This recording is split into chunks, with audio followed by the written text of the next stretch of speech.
Hello प्यारे बच्चों, इस वीडियो में हम प्रश्नावली 4D को कवर करेंगे। ठीक है। और यह एग्ज़ाम के दृष्टि से बहुत ही इम्पोर्टेंट प्रश्नावली आपका रहने वाला है। तो इसमें जो है सूत्र बेस कुछ क्वेश्चन है, उसी को सॉल्व किया जाएगा। ये जो यानी पूरा जो ये प्रश्नावली है ये सूत्र पर डिपेंड है। तो मैं पहले उसको सूत्र को लिखवाऊंगा, उसके बाद से जो है इस प्रश्नों को हल करूंगा। ठीक है। तो चलिए इसको शुरू करते हैं। तो पहले सूत्र को देखिए।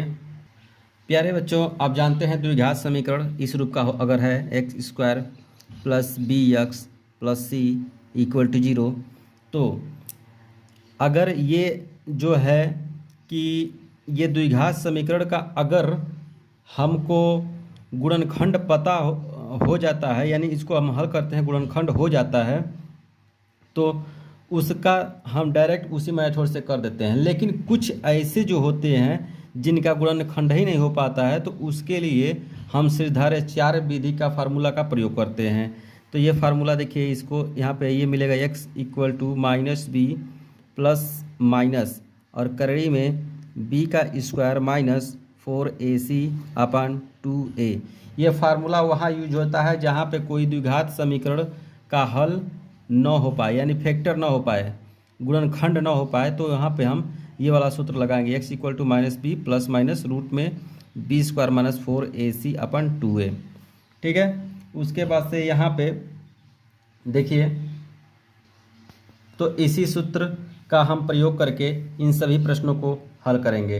तो चलिए हम देखते हैं क्वेश्चन नंबर पहला, 2x square plus 14x plus 9 equal to 0। तो इस प्रश्न को हल करेंगे। तो अगर इसका हम गुणनखंड करेंगे तो इसका गुणनखंड नहीं होगा। ठीक है। तो इस समीकरण का इससे हम तुलना करेंगे। तो यहाँ पे देख रहे हैं एक्स स्क्वायर का यहाँ पे 2 है, यहाँ एक्स स्क्वायर का वैल्यू 1 है, तो यहाँ a बराबर क्या हो जाएगा 2। इसी तरह से यहाँ पे x का गुणांक यहाँ पे क्या है, यहाँ x का गुणांक b है, यहाँ x का गुणांक 14 है, तो यहाँ पे हो जाएगा 14। ठीक है। c का वैल्यू यहाँ पे 9 है। अब सूत्र क्या है, यही सूत्र है, x equal to minus B plus minus करड़ी में b का स्क्वायर माइनस 4ac अपान 2a। ठीक है। और ध्यान से देखिए, यहाँ पे इसमें कहा गया है कि निम्नलिखित समीकरणों को मूल सूत्र द्वारा ज्ञात करना है, तो इसलिए हम सूत्र का प्रयोग कर रहे हैं। ठीक है। अब यहाँ पे देखिए ये सभी वैल्यू रखेंगे, तो x इक्वल टू बी का वैल्यू क्या है 14 है, यानी माइनस का 14 यहाँ पर रख देंगे। फिर यहाँ पे प्लस माइनस है, फिर उसके बाद से करड़ी के अंदर b का स्क्वायर है, यानी 14 का स्क्वायर 14 का स्क्वायर माइनस 4। a का वैल्यू क्या है, a का वैल्यू यहाँ पे 2 है, उसके बाद से c का वैल्यू क्या है 9 है, फिर यहाँ पे 2a का वैल्यू यहाँ पे 2 है। उसके बाद से फिर देखिए आगे ये माइनस 14, तो ये 14 ऐसे हो जाएगा, अब प्लस माइनस। ठीक है। यहाँ पे 14 का अगर वर्ग करेंगे, 14 का 14 में गुणा करेंगे तो 196 आएगा, और यहाँ पे 4 दूनी 8, 8 9 72, यहाँ पे इतना हो जाएगा। अब बट्टा का 2 दूनी 4। फिर आप इसको आगे अगर बढ़ाएंगे तो यहाँ पे माइनस का 14 हो जाएगा, और यहाँ पे प्लस माइनस, इसको देखिए हम लिख सकते हैं 4 गुणे 31 गुणनखंड करेंगे तो। ठीक है। और यहाँ पे 4 गुणे 31 लिख सकते हैं। इसका गुणन इसमें से पहले घटाएंगे, एक स्टेप यहाँ लिख दे रहे हैं, माइनस का 14 और उसके बाद से प्लस माइनस करड़ी में घटाएंगे इसमें से, तो आएगा 4 और 2 124/4 आएगा, इतना आएगा। ठीक है। और उसके बाद से यहाँ पे 4 जब करड़ी में रहता है तो बाहर जब निकलता है तो वो 2 हो जाता है, तो माइनस का 14 और यहाँ पे प्लस माइनस यहाँ 2 और करड़ी में हो जाएगा 31 और यहाँ पे 4। अब यहाँ से 2 ऊपर से कॉमन लेंगे तो क्या बचेगा, माइनस का यहाँ पे बचेगा 7 और उसके बाद से प्लस माइनस करड़ी में 31, और यहाँ पे जब 2 कॉमन लेंगे तो 2 से इसको काटेंगे, जैसे 2 हम कॉमन ले लिए, चलिए यहाँ पे 2 लिख दे रहे हैं और यहाँ 4 है, इसको ऐसे काटेंगे तो आपको आंसर में मिलेगा क्या, माइनस का 7 और प्लस माइनस और करड़ी में 31/2। तो इस तरह से यह प्रश्न पहला हल हो चुका है। अब दूसरे प्रश्न को हम लोग देखते हैं। तो दूसरा प्रश्न देखिए क्या है, यहाँ पे दिया है 25x² प्लस 50x प्लस 12 बराबर 0। तो ठीक जैसे ये पहला प्रश्न हुआ है उसी तरह से ये भी प्रश्न हम हल करेंगे। तो यहाँ पे हम देख रहे हैं a बराबर क्या है 25 है, और b बराबर क्या है 50 है, और c बराबर क्या है 12। एक बार ध्यान से देखिए, जिसके साथ यक्स नहीं रहता उसको हम c मान लेते हैं, और जिसके साथ यक्स रहता है उसको हम b मानते हैं, और जिसके साथ x² होता है वो a होता है। इस सूत्र से हम पता कर लेते हैं। अब इस सूत्र में हम रखने पर देखिए तो x इक्वल टू बी का वैल्यू क्या है 50 है, तो यहाँ लेकिन यहाँ माइनस है तो इसलिए -50 हो जाएगा। फिर प्लस माइनस करड़ी में देखिए b का स्क्वायर है इसमें, तो 50 का स्क्वायर कर देंगे ऐसे। फिर उसके बाद -4, a का वैल्यू क्या है 25 है, ठीक है। c का वैल्यू क्या है 12 है, और यहाँ पे 2, a का वैल्यू क्या है 25। अब ध्यान दीजिए यहाँ पे हो जाएगा 50 फिर प्लस माइनस, करड़ी में यहाँ 25 का वर्क करेंगे तो यहाँ पे 2500 हो जाएगा। फिर उसको से 25 चौके 100, 100 का गुणा 112 में करेंगे। देखिए 25 चौके 100 और 100 को गुणा 12 में कर देंगे तो यहाँ पे 12 लिख करके और 100 का जब गुणा करेंगे तो 2 शून्य यहाँ पे हो जाएगा, आप गुणा कर लीजिएगा। फिर 25 दूना यहाँ पे हो जाएगा 50, ठीक है। अब उसके बाद से हम आगे बढ़ते हैं, तो यहाँ पे माइनस का 50 हो जाता है, अब प्लस माइनस, और देखिए ध्यान से 2500 में से जब 1200 घटेगा तो यहाँ बचेगा 1300 अब बटा 50। फिर उसके बाद से जब आप आगे बढ़ेंगे तो यहाँ पे माइनस का 50 और प्लस माइनस, यहाँ पे आप लिख सकते हैं 13 गुणे 100 अब बटा 50। इसको और आगे बढ़ाएंगे तो माइनस का 50 अब प्लस माइनस, जब 100 करड़ी में से निकलेगा तो यहाँ पे बचेगा क्या 10 आएगा यहाँ पे, और करड़ी में हो जाएगा 13 अब बटा यहाँ पे 50। अब ध्यान दीजिए यहाँ पे 10 कॉमन ले लेंगे और उसके वजह से क्या मिलेगा हमको, यहाँ से 10 कॉमन लेंगे, यहाँ पे 10 कॉमन लेंगे तो यहाँ माइनस का 5 अब प्लस माइनस करड़ी में 13 अब बटा यहाँ पे 50, ठीक है। इसको काट देंगे तो मिलेगा क्या माइनस का 5 अब प्लस माइनस करड़ी में 13 अब बटा 5। तो इस तरह से ये आपका आंसर आ गया, ठीक है। मैं आशा करता हूँ कि मेरा पढ़ाया हुआ आपको समझ में अच्छे से आ रहा होगा। चलिए अब हम तीसरे प्रश्न को देखते हैं। तो तीसरा प्रश्न देखिए 2y² plus 14y plus 9 equal to 0। ये सेम पहले प्रश्न के ही जैसा है, बस यहाँ पे x है और यहाँ पे y है। तो इसको सॉल्व कर लेते हैं हम लोग। तो ध्यान दीजिए यहाँ पे a का वैल्यू हम देख रहे हैं 2 है, b का वैल्यू देख रहे हैं 14 है, और c का वैल्यू 9 है।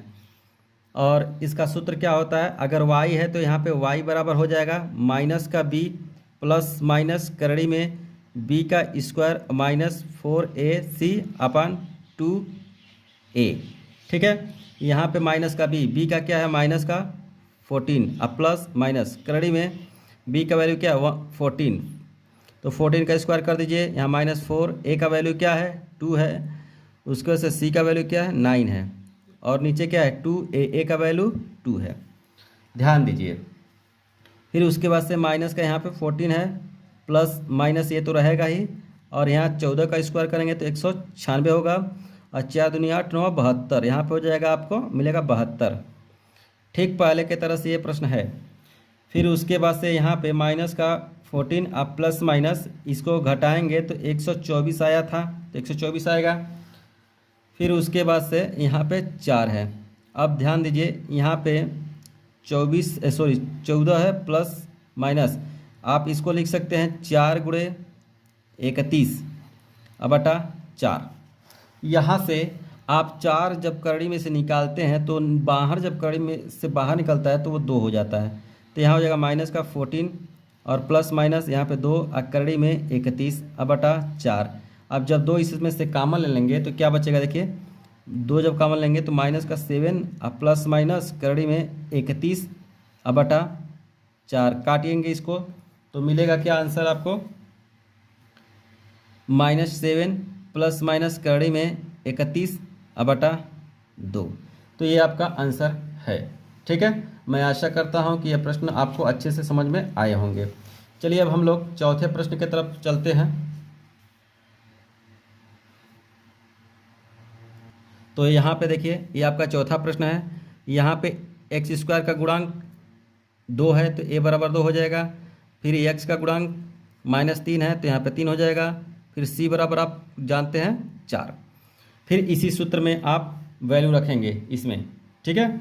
तो देखिए यहाँ पे x है तो यहाँ पे x रखेंगे, और -b है तो b का वैल्यू -3 है तो यहाँ पे जब रखेंगे माइनस माइनस हो जाएगा प्लस, यहाँ डायरेक्ट हम प्लस लिख दिए हैं। फिर यहाँ पे -3 का वर्ग कर देंगे क्योंकि यहाँ पे b का वर्ग है। फिर -4, a का वैल्यू क्या है, a का वैल्यू क्या है 2 है, और उसका c का वैल्यू क्या है यहाँ पे 4 है, और नीचे क्या है 2a का वैल्यू 2 है, ठीक है। अब ध्यान दीजिए यहाँ पे x यहाँ पे 3 हो गया, अब प्लस माइनस यहाँ पे हो जाएगा देखिए क्या 9, और उसके बाद 4 दूनी 8, 8 त्रिक अचौके 32, तो ये हो जाएगा 32 और बटा 4, 32 यहाँ पे 3 हो गया। अब प्लस माइनस जब 9 को 32 में से घटाएंगे तो यहाँ पे बचेगा क्या, माइनस का 9 को 32 में से घटाएंगे माइनस का 23 और बटा 4, तो ये आपका आंसर हो गया, ठीक है। बहुत ही आसान प्रश्न था और ये प्रश्न इम्पोर्टेंट कर लीजिएगा क्योंकि ये प्रश्न में आ सकता है एग्जाम में। तो प्यारे बच्चों, अब पांचवा प्रश्न को देखिए। यहाँ पे दिया गया है, सब एक ही प्रकार के प्रश्न है तो सब हल हो जाएंगे। देखिए a बराबर क्या है, यहाँ पे 2 है। अब b बराबर यहाँ पे x का जो गुणांक होता है वो b का वैल्यू होता है तो यहाँ -5 हो जाएगा, और c का वैल्यू क्या हो जाएगा यहाँ -24 हो जाएगा, ठीक है। और उसके बाद से यहाँ x बराबर ये सूत्र रखेंगे इसी सूत्र में, फार्मूले में। तो b का यहाँ मान क्या है -5 है तो यहाँ माइनस पहले से है तो हो जाएगा यहाँ पे 5 प्लस का यहाँ पे, उसके बाद से -5 का कर देंगे वर्ग, यहाँ पे 4 होता है। a का वैल्यू 2 है, c का वैल्यू क्या है -24, उसके बाद से 2a का वैल्यू 2 है, ठीक है। अब ध्यान दीजिए, उसके बाद से यहाँ हो जाएगा 5 और प्लस माइनस करड़ी में हो जाएगा यहाँ पे 25, ठीक है। और ये देखिए यहाँ माइनस है, ये माइनस है, गुणा के रूप में है तो ये हो जाता है प्लस, ठीक है। और उसके बाद से अब इनका सबका गुणा करेंगे तो 4 दूनी 8 हो गया। 8 का 24 में गुणा करेंगे तो 8 चौके 32, ठीक है। 8 दूनी 16, 17, 18, 19, 192 यहाँ पे हो जाएगा, और यहाँ पे 4। फिर उसके बाद से आप इसको जब जोड़ेंगे तो क्या हो जाएगा, देखिए 192 और 25 तो 7, 9 2 11, 11 1 9 2 11, और यहाँ पे 2, यानी मिलेगा 5 प्लस माइनस करड़ी में 217/4, तो ये आपका आंसर हो गया पाँचवा का। चलिए अब हम लोग आगे के प्रश्न को हल करते हैं। तो प्यारे बच्चों, हमने 5 प्रश्न तक बता दिया है, अब छठवें प्रश्न को हल करते हैं, ठीक है। तो देखिए इसमें क्या कहा जा रहा है कि निम्नलिखित समीकरणों के मूलों के लक्षण ज्ञात करना है। क्या ज्ञात करना है, मूलों के लक्षण।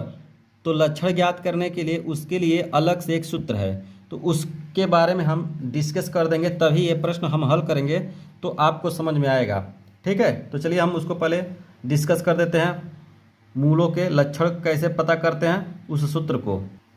देखिए प्यारे बच्चों, विविक्तर को हम डी से प्रदर्शित करते हैं, और जब भी डी का विविक्तर जब निकालते हैं, यानी विविक्तर इसका सूत्र होता है d = b² - 4ac।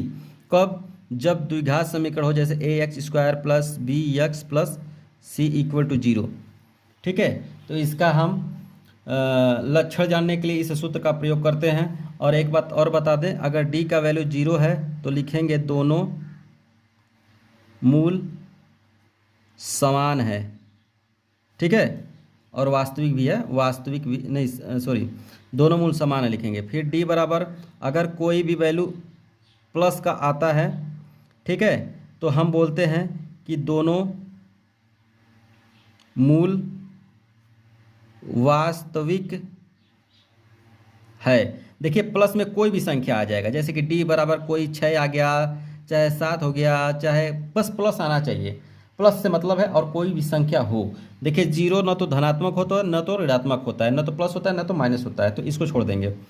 और डी बराबर कोई भी संख्या हो लेकिन धनात्मक हो तो दोनों मूल वास्तविक हैं। ठीक है, अगर डी बराबर कोई संख्या आ जाए माइनस का, जैसे डी बराबर -1, -3, -4, तो लिखेंगे मूल काल्पनिक हैं। क्या लिखेंगे? मूल काल्पनिक है। तो ये बहुत ही इम्पोर्टेंट है और बोर्ड एग्जाम में यहाँ से आपको बहुविकल्पी में प्रश्न देखने को मिलेंगे, तो इसको आप अच्छे से अपने कॉपी में लिख लीजिएगा। ठीक है, क्योंकि ये बार बार आपको डिस्टर्ब करते रहेंगे। तो चलिए हम इसको बता देते हैं। देखिए फिर से एक बार, डी बराबर अगर 0 आता है तो दोनों मूल समान कहेंगे, और डी बराबर कोई भी संख्या है लेकिन वो धनात्मक आए तो दोनों मूल वास्तविक होंगे। अगर डी बराबर कोई संख्या है और वो माइनस में है तो मूल हम काल्पनिक बोल देते हैं। ठीक है, अब चलिए हम लोग प्रश्न को देखते हैं और सॉल्व करते हैं। तो देखिए ये आपका प्रश्न है, दिया है कि x² / 2 + x/3 + 1 = 0। तो इसके लक्षण आपको बताना है, और कहाँ से कहाँ तक बताना है? 6 से लेकर के 12 तक लक्षण बताना है। तो सबसे पहले हम इस पहले 6 नंबर को कर ले रहे हैं। तो देखिए इस प्रश्न को हम कैसे करते हैं। यहाँ पे a का वैल्यू क्या है? 1/2 है। आपको पता है जो x² का गुणांक होता है तो वही a का वैल्यू हो जाता है। b का मान क्या है? जो x का गुणांक होता है 1/3 है, और c का वैल्यू 1 है। ठीक है, तो आप सूत्र कौन सा जाने हैं? हम कौन सा बताएं? d = b² - 4ac। तो अब इसी सूत्र में हम रख देंगे। तो देखिए b का वैल्यू क्या है? 1/3 है, तो इसका स्क्वायर हो जाएगा, और -4। a का वैल्यू क्या है? 1/2, और c का 1 है। अब देखिए 2 1 कम 2, यहाँ पे 2 बचा, और यहाँ पे क्या? 1/9 स्क्वायर है 1/3 का, तो 1/9 आएगा, यहाँ पे 2 आएगा। फिर आप इसको हल करेंगे तो इसका इसमें एलसीएम लेकर गुणा कर देंगे, तो 1 - 9 दूनी 18 आएगा, और बटा का 9 आएगा। अब जब इसको घटाएंगे तो माइनस का 17/9 आएगा।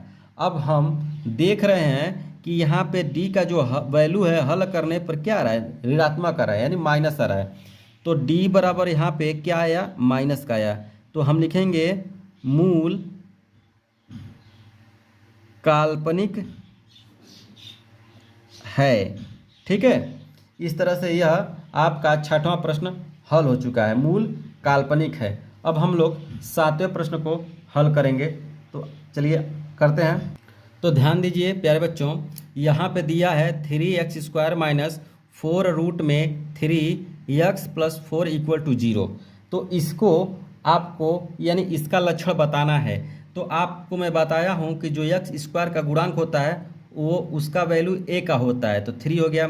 b का वैल्यू क्या होता है? जो जिसके साथ x का गुणा हुआ वो b का वैल्यू होता है, और यहाँ पे माइनस है तो चिन्ह को भी लेते हैं, तो 4 और करड़ी में 3 हो जाता है। तो c बराबर यहाँ पे 4 है। ठीक है, तो यहाँ पे हमने वैल्यू रख दिया। अब हम विविक्तर ज्ञात करने के लिए फार्मूला हम आपको बता चुके हैं। d बराबर होता है क्या? b² - 4ac। प्यारे बच्चों, बार बार अगर फार्मूला आप लिख लिख करके क्वेश्चन लगाते हैं तो आपको फार्मूला याद करने की ज़रूरत नहीं पड़ेगी। ठीक है, याद हो जाएगा ऑटोमेटिक। तो इसका लाभ ये है। तो b का वैल्यू क्या है? माइनस का 4 और करड़ी में 3 का स्क्वायर, और -4। a का वैल्यू क्या है? 3 है, c का वैल्यू 4 है। ध्यान दीजिए, अब देखिए कोई भी संख्या अगर माइनस में होता है तो हम उसका वर्ग करते हैं तो वो संख्या धनात्मक में हो जाता है। ठीक है, तो यानी ये इसका वर्ग करेंगे तो ये धनात्मक में हो जाएगा, और 4 का वर्ग कर देंगे तो 16 हो जाएगा। और एक बात मैं बता दूं, कोई भी संख्या करड़ी में होता है और उसका हम वर्ग करते हैं तो करड़ी खत्म हो जाता है। जैसे कि इसका है करड़ी में 3 का वर्ग किए हैं, तो करड़ी में 3 गुणे करड़ी में 3 2 बार लिखेंगे, और जब गुणा करेंगे इसका तो ये 3 आ जाएगा। ठीक है, तो ध्यान रखिएगा, अगर यहाँ पे करड़ी में 2 आ जाए उसका वर्ग किया जाए तो 2 ही आएगा इस तरह से। तो यहाँ पे 3 आ गया, और यहाँ पे देखिए 4 चौके 16 और 16 3 16 का 16 16 32 और 3 48, यहाँ पे हो गया 48। तो 16 3 48, ये भी हो गया, और यहाँ पे 48। तो यहाँ पे हमको वैल्यू क्या मिल गया? 0। तो d बराबर 0। और हम बताए हैं कि जब भी वैल्यू d बराबर 0 हो तो उसको क्या कहते हैं, दोनों मूल बराबर हैं। ठीक है, दोनों मूल क्या है, बराबर हैं। अब हम लोग 8वें प्रश्न को देखते हैं। तो ये रहा आपका 8वां प्रश्न। तो देखिए यहाँ पे प्यारे बच्चों, मैं आपसे एक बात कहना चाह रहा हूँ, मेरा पढ़ाया हुआ आपको कैसा लग रहा है आप कमेंट के माध्यम से बताएं, या लाइक करते रहें, शेयर करते रहें, ताकि हमारा जो है मनोबल बढ़ता रहे। ठीक है, तो इसको 8वें प्रश्न को देखिए कैसे करते हैं। यहाँ पे a बराबर क्या हो जाएगा 4, और b बराबर यहाँ पे 12, और c बराबर 9। हम बता चुके हैं जो x स्क्वायर का गुणांक होता है वो a का वैल्यू होता है, जो x का गुणांक होता है वो b का वैल्यू होता है, और c जो है अकेला रहता है, उसके साथ x नहीं रहता है। अब हम फार्मूला का यूज करेंगे, तो d equal to b square minus 4ac। तो b का वैल्यू क्या है 12, 12 का वर्ग कर देंगे। अब 4a का वैल्यू क्या है 4 है, और c का वैल्यू 9। तो 4 इसका स्क्वायरिंग करेंगे तो 144 हो जाएगा, और 4 चौक को 16, 16 नवा 144 हो जाएगा। ठीक है, तो इसका भी वैल्यू हम देख रहे हैं 0 मिल रहा है, तो d बराबर 0। तो यही लिखेंगे, दोनों मूल बराबर हैं। दोनों मूल क्या है, बराबर है। बहुत ही आसान प्रश्न था, सभी इस तरह से आसान ही प्रश्न लग रहे हैं। और हम लोग चलिए अब 8 हो गया, 9वां प्रश्न को देखते हैं। देखिए यहाँ पे 9वां प्रश्न में a बराबर क्या दिया है 7, b बराबर क्या दिया है -3, c बराबर क्या दिया है 2। अब d बराबर सूत्र है b स्क्वायर माइनस 4ac। तो इसी में रखेंगे, तो यहाँ पे -3, तो 3 का स्क्वायर, यहाँ पे 4 है, तो 4 का वैल्यू, यहाँ a का वैल्यू 7 है और c का वैल्यू 2 है। इसका वर्ग करेंगे तो 9 हो जाएगा, और इसका जब करेंगे 4 दूनी 8, 8 सतह 56 हो जाएगा। जब इसमें से घटाएंगे कितना आएगा 47 आ जाएगा, 47 आएगा। लेकिन यहाँ पे माइनस का चिन्ह आ रहा है, तो लिखेंगे यहाँ पे d बराबर क्या आ रहा है, माइनस का चिन्ह आ रहा है। ठीक है, यहाँ पे d बराबर माइनस का चिन्ह आ रहा है, तो लिखेंगे मूल काल्पनिक हैं। मूल क्या है, काल्पनिक है। इसी तरह से अब 10वां प्रश्न को देखिए। तो देखिए यहाँ पे दिया है 2x square minus 3x plus 5 equal to 0। तो इसमें भी देखिए x स्क्वायर का गुणांक जो होता है वो a का वैल्यू होता है, यहाँ पे 2 हो गया। b का वैल्यू क्या है -3, और c का वैल्यू 5 है। तो फार्मूला हम जानते हैं विविक्तर का, ये विविक्तर का formula b square minus 4ac। तो b का वैल्यू -3, उसका स्क्वायर कर देंगे 4, a का वैल्यू क्या है 2 है, c का वैल्यू 5 है। ये हो गया 9, और 4 दूनी 8, 8 5 40। अब इसको जब घटाएंगे तो कितना होगा 31, वो भी माइनस का। ठीक है, तो यहाँ पे d का मान क्या आ रहा है, माइनस का आ रहा है, तो लिखेंगे मूल काल्पनिक हैं। ठीक है, मूल काल्पनिक है। ये 10वां प्रश्न हल हो चुका है। अब हम लोग 11वें प्रश्न को देखते हैं। तो ध्यान दीजिए, ये आपका 11वां प्रश्न 2x square minus 6x plus 3 equal to 0 है। तो यहाँ पे देख रहे हैं a बराबर 2 है, और b बराबर 6, और c बराबर 3 है। ठीक है, तो अब यहाँ पे देखिए, यहाँ पे विविक्तर का सूत्र b स्क्वायर माइनस 4ac हो गया। अब b का वैल्यू क्या है, यहाँ पे -6, ये -6 है, देखिए कि -6, तो यहाँ -6 का स्क्वायर कर देंगे। यहाँ पे 4, a का वैल्यू क्या है 2 है, और c का वैल्यू 3 है। ये हो जाएगा 36, और 4 दूनी 8, 3 24। अब इसको जब इसमें से घटाएंगे तो बचेगा क्या 2, 1 12। तो मूल क्या है, मूल वास्तविक है, मूल वास्तविक है। ठीक है, अब जब मूल वास्तविक है तो इसको हम ज्ञात भी कर देते हैं। तो माइनस x बराबर फार्मूला होता है माइनस का b, अब प्लस माइनस करड़ी में b स्क्वायर माइनस 4ac। ठीक है, अपन 2a, और ध्यान दीजिए माइनस का b प्लस माइनस, यहाँ से अगर हम देखें ये पूरा वैल्यू आपको यहाँ पे दिख रहा है, तो इसको हम लिख सकते हैं d। तो यहाँ पे d लिख देंगे, और यहाँ पे 2a। ध्यान दीजिए, अब हम देखिए x बराबर, यहाँ b का वैल्यू क्या है -6, तो रखेंगे तो +6 हो जाएगा, अब प्लस माइनस, और d का वैल्यू क्या है यहाँ से निकाले हैं 12, तो ये 12 यहाँ पे रख देंगे। और यहाँ पे 2a का वैल्यू क्या है यहाँ पे 2 है, तो 2 रख दीजिए। बस अब इसको सॉल्व कर देना है। तो ध्यान दीजिए यहाँ पे हम कर रहे हैं x = 6 प्लस माइनस, यहाँ पे लिख सकते हैं 4 × 3 12 को, और उसके बाद से यहाँ पे 4, फिर देखिए यहाँ पे 6 प्लस माइनस, और 4 करड़ी में है तो जब निकलेगा तो यहाँ पे हो जाएगा 2, और यहाँ करड़ी में 3 का जोड़ा नहीं बन रहा है तो ये उसी तरह से रह जाएगा, यहाँ पे 4। ऊपर से हम देख रहे हैं 2 कॉमन मिल रहा है, तो 2 कॉमन लेंगे तो 2 तिहाई, और प्लस का करड़ी में 3/4। देखिए 2 जब कॉमन लेते हैं तो इसी से 2 से इसमें भाग देते हैं और इसमें भाग देते हैं, तो इसमें देंगे तो 3 बचेगा, इसमें देंगे तो करड़ी में 3 बचेगा। अब इसको ऐसे काट देंगे तो आपको मूल क्या मिल जाएंगे, 3 प्लस माइनस यहाँ पे करड़ी में 3/2। तो ये आपके आंसर हो गए। मैं आशा करता हूँ प्यारे बच्चों मेरा पढ़ाया हुआ आपको अच्छे से समझ में आ रहा होगा। देखिए 12वां प्रश्न, इसको कैसे करते हैं। यहाँ पर हम बता चुके हैं कि जो भी x² का गुणांक होता है वो a का वैल्यू होता है, यहाँ पे a बराबर 14 मिल जाएगा आपको। फिर b किसका गुणांक होता है, यानी x का गुणांक होता है जो b का वैल्यू होता है तो 3 हो जाएगा, और c स्वतंत्र होता है, उसके साथ किसी का गुणा नहीं होता है। ठीक है, इसका भी विविक्तर ज्ञात करना है, तो d = b² - 4ac। तो यहाँ पे देख रहे हैं कि 3 है, इसका स्क्वायरिंग कर देंगे, 4 है, a का वैल्यू क्या है 14 है, और c का वैल्यू 7 है, यहाँ हो जाएगा 9, और उसके बाद से इसका गुणा कर देंगे तो 14 × 14 = 28 होती है, 42 × 4 = 56 हो जाएगा, अगुड़े 7।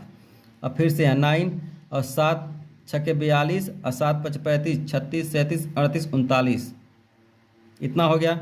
अब इसमें से घटा दीजिए, तो जब 392 में से 9 घटाएंगे तो वो संख्या क्या आएगा, ऋणात्मक आएगा। ठीक है, तो 300 यहाँ पे 82 आएगा, वो भी माइनस का, तो d बराबर क्या आ रहा है, माइनस का चिन्ह आ रहा है, तो हम लिखेंगे मूल काल्पनिक हैं। बस ये आपका प्रश्न हल हो गया। ठीक है, तो चलिए अब हम लोग प्यारे बच्चों यहीं पे वीडियो को रोक दे रहे हैं। अब हम लोग आगे का प्रश्न जो है अगले वीडियो में कवर करेंगे। तो thank you for watching this video. प्यारे बच्चों मेरा पढ़ाया हुआ आपको कैसा लग रहा है, मुझे प्रतिक्रिया दीजिए, अच्छा लगेगा, और अच्छा लग रहा है तो प्लीज़ अपने दोस्तों में शेयर करते रहिए।